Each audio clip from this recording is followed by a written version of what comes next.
this shit is so real, because when you're deep in the spiritual warfare, you really feel crazy, not only because you think people don't believe you, but because you genuinely can't believe the shit that happens to you left to right. Like every time you try to do something or say something, interruptions happen. Like you can't make this shit up. Like that statement has become one of my favorite things.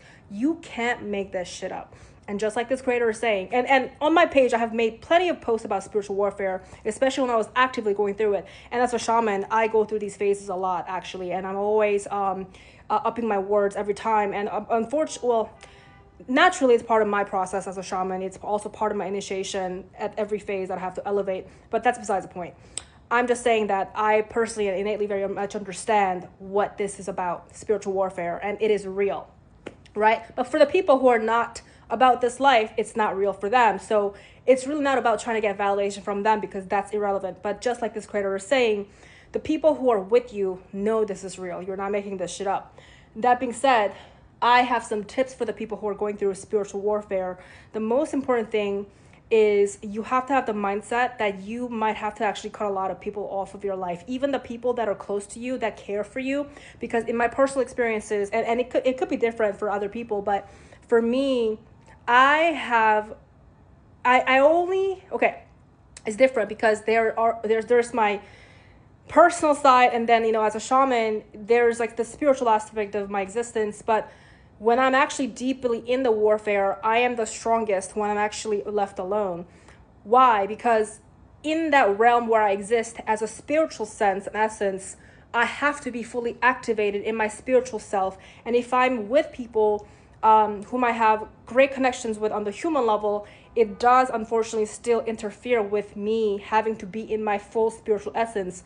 It's sort of like when you're having to go to war, you have to like put on these shields and guards and swords, and you cannot really even swing properly if you're with people who are not really in that realm with you. It's like that. I'm just like giving an analogy.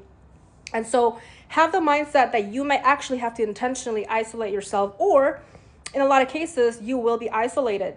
You will be isolated because that is part of the test, right? And that's so you have to have the mentality, oh my God, I'm afraid that people are gonna think I'm crazy, I'm gonna lose people.